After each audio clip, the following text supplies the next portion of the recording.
नमस्ते, नमस्कार, जय हिंद। आ जाइए एक नए टॉपिक पर हम लोग चर्चा करेंगे और यह टॉपिक है राज्यपाल। मैंने आपसे पूर्व में भी बताया है कि बिहार दरोगा में राज्यों से संबंधित पॉलिटी की अगर खास करके मैं बात करूं तो राज्यों से संबंधित सवाल पूछे जाते हैं। उदाहरण स्वरूप मैं अगर बात करूं तो राज्यपाल, मुख्यमंत्री, राज्य विधानमंडल, राज्य विधान परिषद, उसी में विधानसभा भी है, राज्य के उच्च न्यायालय, राज्य चुनाव आयोग, राज्य वित्त आयोग, राज्य मानवाधिकार आयोग। तो आप देखेंगे कि राज्यों से संबंधित यहाँ पर आपको पूछा जाता है। तो ऐसे में आपको राज्य सरकार की जो बारे में है पढ़ना, वो फोकस जरूर करिएगा। तो चलिए शुरू करते हैं। आज हम लोग राज्यपाल पढ़ेंगे। इसमें लगभग 65 से 70 प्रश्न आपको देखने को मिलेगा। सवाल जो होगा वो निम्न स्तर से उच्च स्तर तक का हो। किसी भी प्रकार से अगर प्रश्न पूछा जाए तो इस वीडियो को देखने के उपरांत आप गलती नहीं करेंगे। तो चलिए शुरू करते हैं।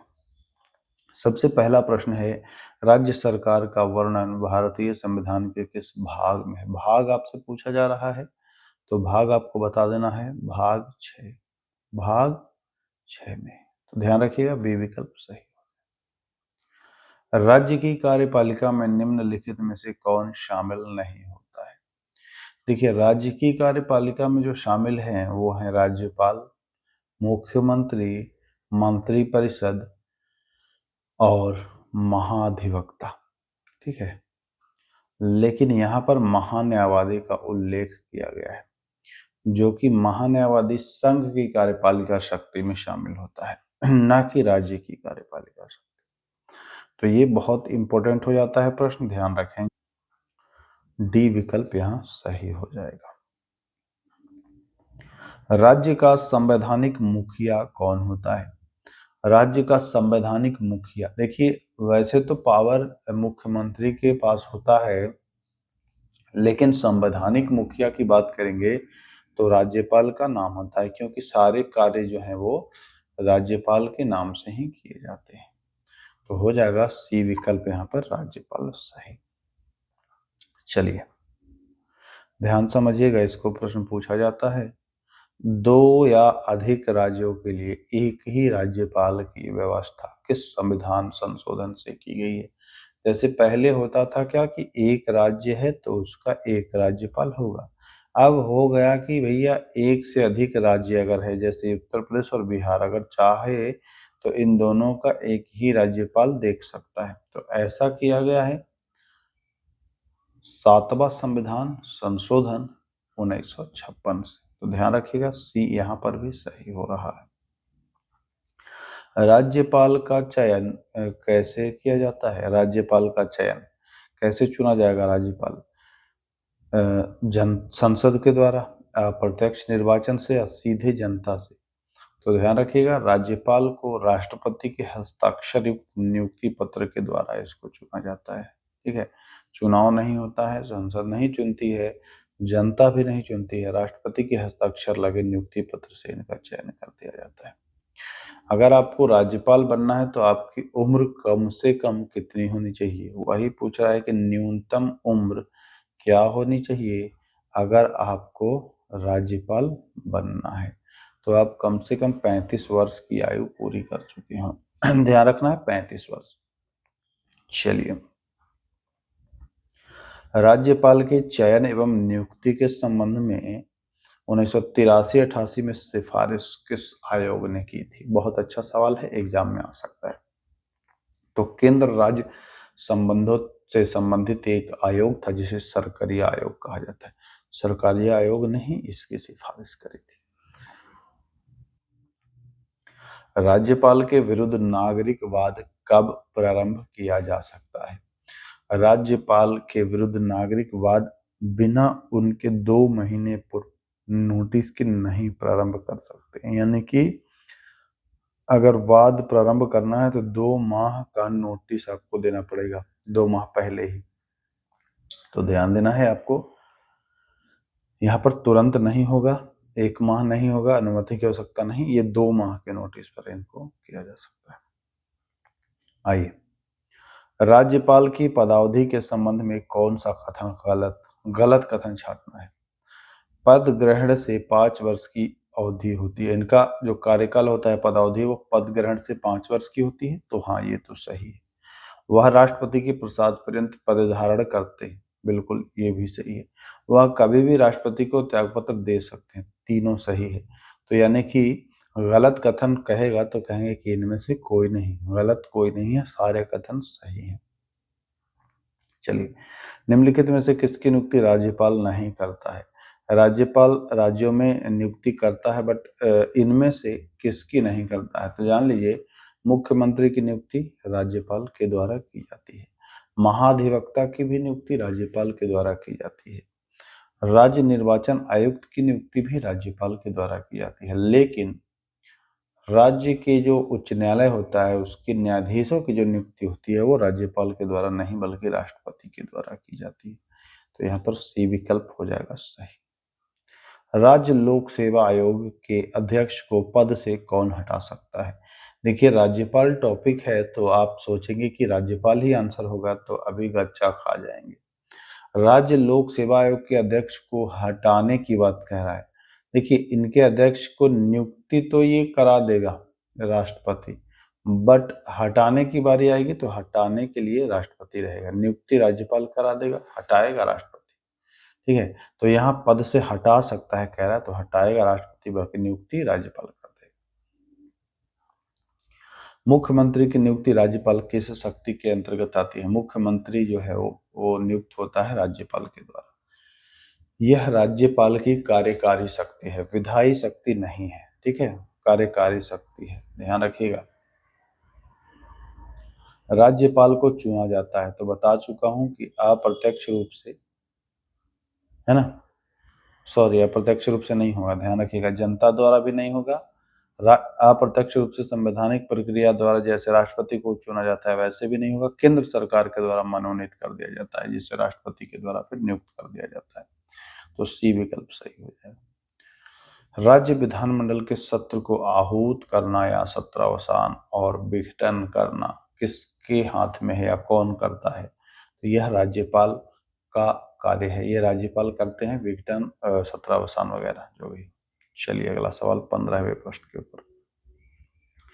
राज्यपाल को शपथ कौन दिलाता। राज्यपाल को शपथ दिलाने की बात की जा रही है, तो उच्च न्यायालय के जो मुख्य न्यायाधीश होंगे, जैसे बिहार के राज्यपाल को शपथ दिलानी हो तो पटना के जो मुख्य न्यायाधीश होंगे हाईकोर्ट के, वही करेंगे।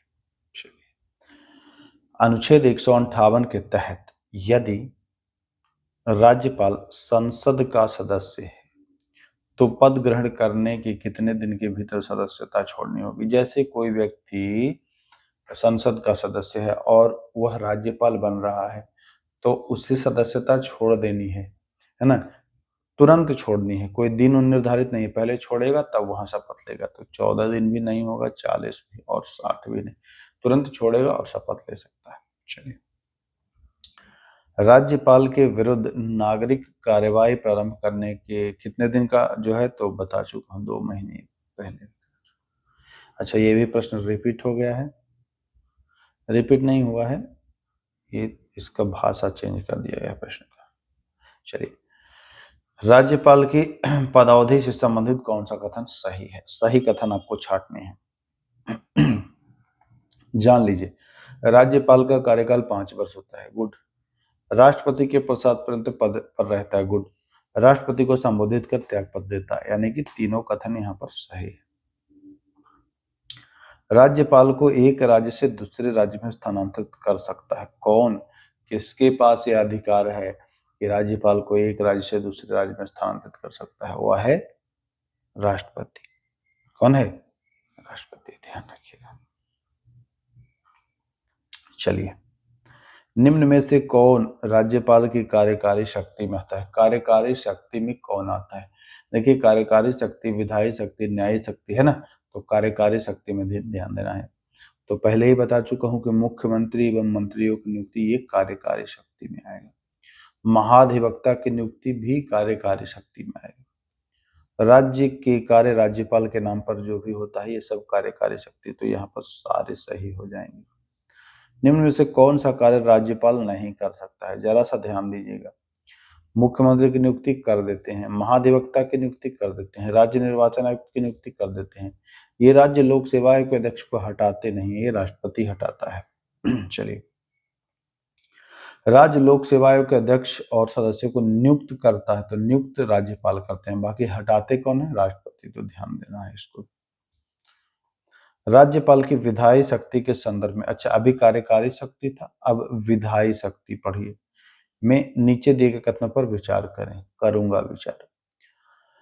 वह प्रत्येक चुनाव के पश्चात प्रथम सत्र और प्रतिवर्ष के प्रथम सत्र को संबोधित कर सकता है, बिल्कुल है विधायी शक्ति में। दूसरा कथन, राज्य विधान परिषद के कुल सदस्यों का 1/12 भाग को नामित कर सकता है, दूसरा देखते हैं। तीसरा, विधानसभा सदस्य की अयोग्यता के प्रश्न पर निर्वाचन आयोग से परामर्श लेकर निर्णय करता है। तो पहला और तीसरा तो सही है, लेकिन दूसरा गलत है। अब आप लोग को लग रहा हो कि नहीं सर दूसरा भी सही है, तो ध्यान रखिएगा। वह राज्य विधान परिषद के कुल सदस्यों का 1/6 भाग को नामित करता है, यहाँ 1/12 है, तो केवल 1 और 3 सही हो जाएगा। तो विकल्प यहाँ पर सी हो रहा है कि केवल 1 और 3 सही है। चलिए अगले सवाल की ओर बढ़ते हैं।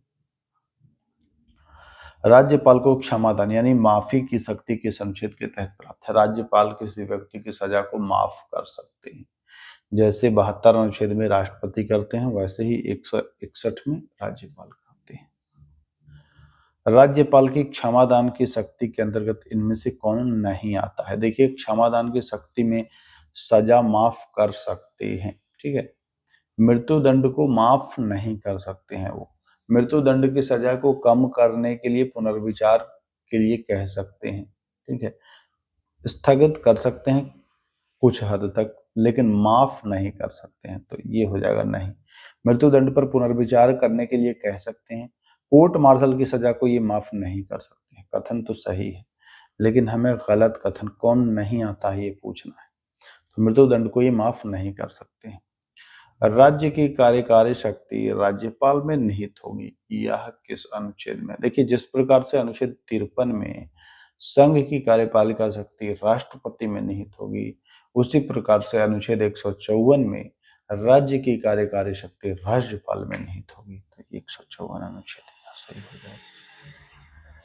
राज्यपाल को अपने कार्यों के लिए मंत्री परिषद से सलाह लेने का प्रावधान, राज्यपाल जो भी कार्य करते हैं तो वो मंत्री परिषद से सलाह ले सकते हैं, तो ये मंत्री परिषद से सलाह लेने वाला जो प्रावधान है वह अनुच्छेद 163 में वर्णित है। पूछता है एग्जाम में, रट लीजिए प्रश्नों को, इतने अनुच्छेद करा रहा हूं।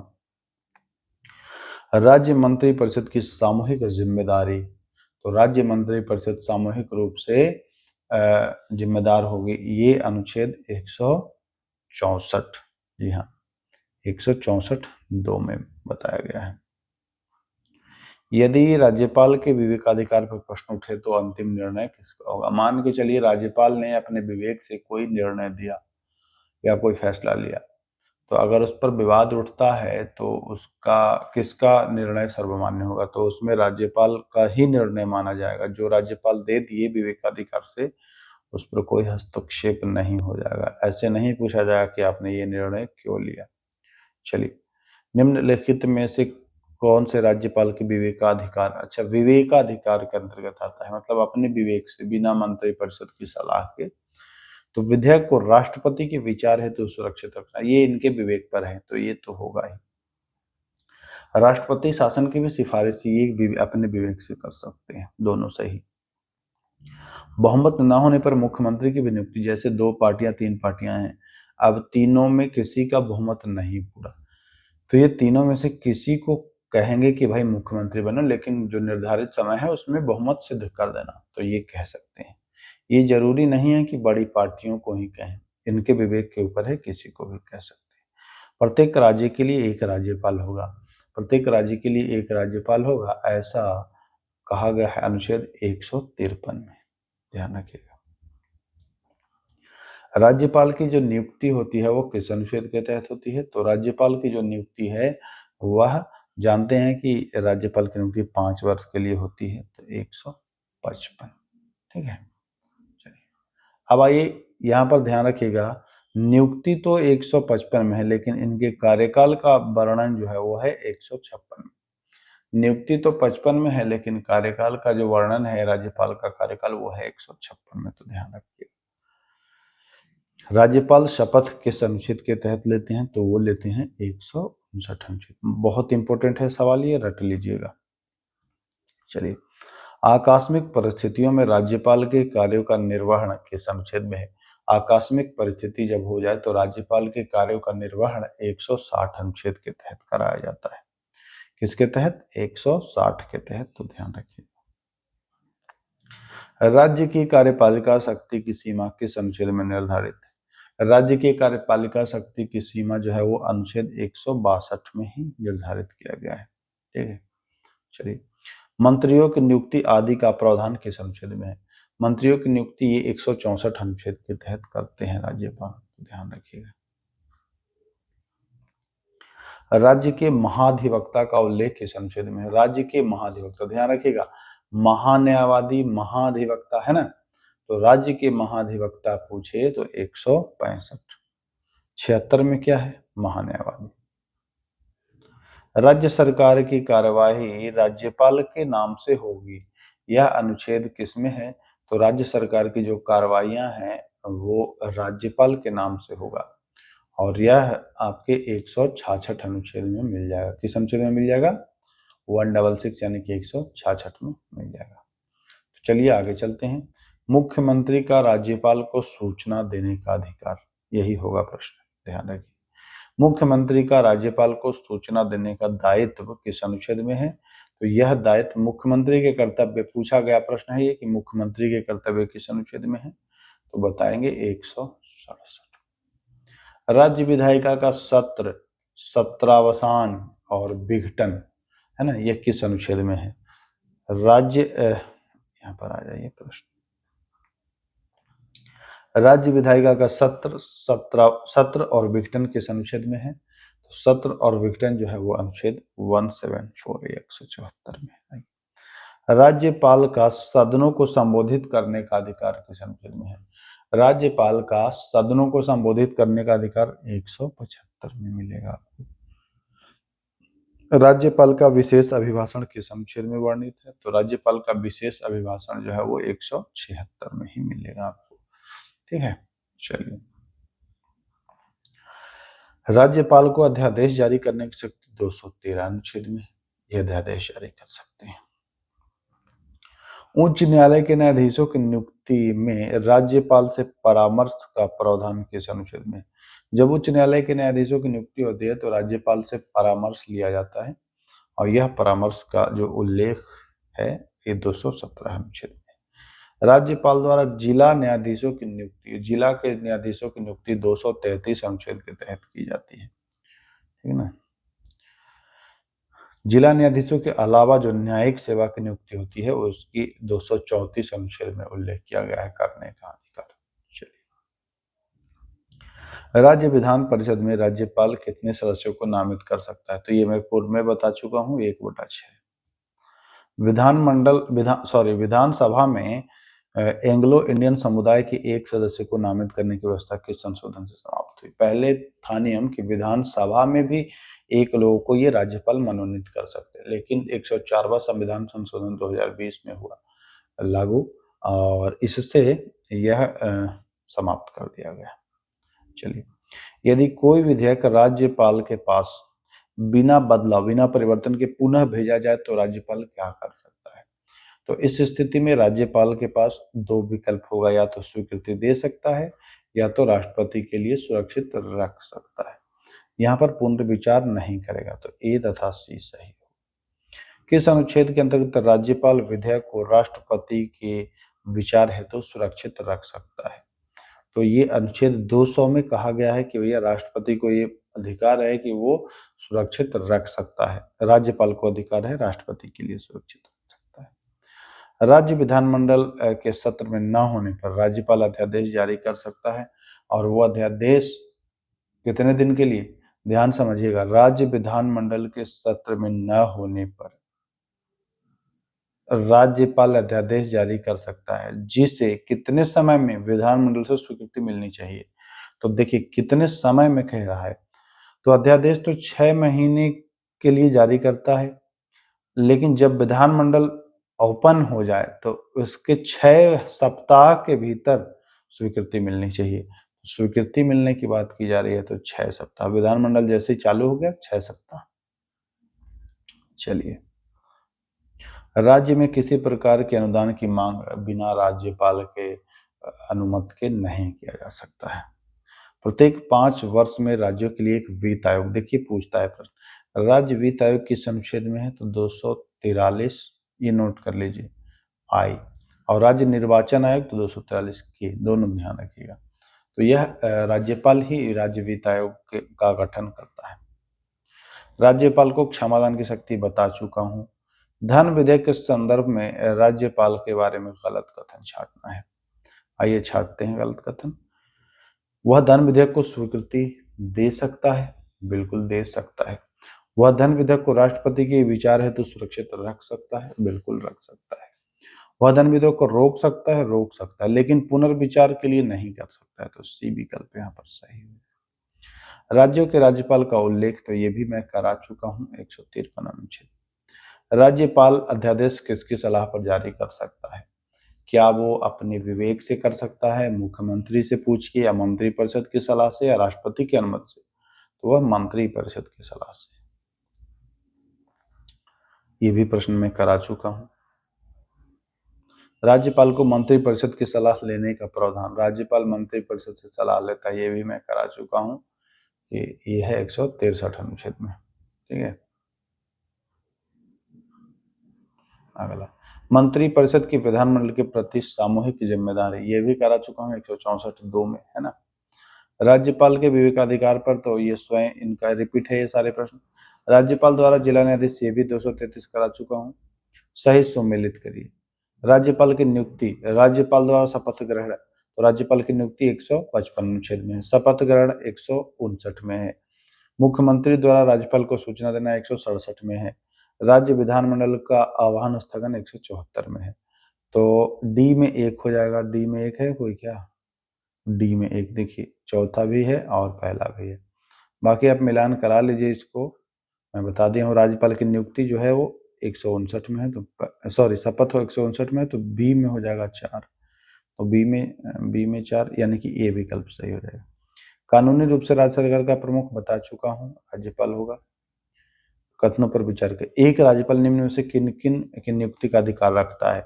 उच्च न्यायालय के न्यायाधीश के रखता है, राज्य लोक सेवा आयोग के सदस्य को रखता है, वित्त आयोग के सदस्य को रखता है, महाधिवक्ता को रखता है। सॉरी महाधिवक्ता, देखिए राज्य वित्त आयोग के सदस्य को रखता ही है, तो यहाँ पर हो जाएगा 2 हो, लोक सेवा आयोग को भी हो जाएगा। उच्च न्यायालय के न्यायाधीश का नहीं रखता है, यहाँ पर देखिए मिस्टेक हो रहा था। तो 2, 3 और 4, 2, 3 और 4, तो सी विकल्प यहाँ सही होगा। किसी राज्य के राज्यपाल से यह रिपोर्ट प्राप्त होने के बाद कि राज्य सरकार संविधान के बंदों के अनुसार कार्य नहीं कर रही है, राष्ट्रपति निम्न में से क्या कर सकते हैं? अगर राज्यपाल दिया है रिपोर्ट राष्ट्रपति को कि ये भैया यहाँ काम सही से नहीं हो रहा है, तो राष्ट्रपति क्या कर सकता है? तो राष्ट्रपति शासन लागू कर सकते हैं, राज्य सरकार को बर्खास्त कर विधानसभा को भंग कर सकते हैं, राज्य सरकार को बर्खास्त कर विधानसभा स्थगित कर सकते हैं, जब राष्ट्र में राष्ट्रपति शासन लागू करने से इनकार कर सकते हैं। देखिए जब ऐसा रिपोर्ट देता है तो ये राष्ट्रपति शासन लागू कर सकते हैं, ठीक है, ध्यान रखिएगा। एक राज्य का राज्यपाल अध्यादेश कब जारी कर सकता है? जब विधायिका सत्र न चल रहा हो, है ना, तो राज्यपाल ऐसे में आवश्यक कदम उठा सकते हैं। तो 68 प्रश्न थे दोस्तों राज्यपाल से संबंधित, और मुझे उम्मीद है कि आपने इसको अच्छे से नोट किया होगा। मैं एक बार फिर कह दूं कि अगर आपको पीडीएफ चाहिए हमारे क्लासेस का तो टेलीग्राम से जुड़ जाएं। टेलीग्राम का लिंक डिस्क्रिप्शन में मैं दे रहा हूं। वहां जा करके आपको छोटा सा पेमेंट करना है, उसका स्क्रीनशॉट सेंड करना है। वहां सब सारी जानकारी टेलीग्राम पर दे दी गई है, कैसे पेमेंट करना है, कहाँ स्क्रीनशॉट भेजना है। उसके बाद आपको दरोगा के लिए जो क्लास हो रहा है उसका पीडीएफ आपको प्रोवाइड करा दिया जाएगा। साथ ही साथ एनसीईआरटी साइंस क्लास 9th और 10th का भी पीडीएफ प्रोवाइड करा दिया जाएगा। तो चलिए, उम्मीद करते हैं कि तैयारी बहुत अच्छी हो गई होगी आपकी, और उसको और इम्प्रूव कर रहे होंगे। फिर मिलेंगे, तब तक के लिए नमस्कार, जय हिंद।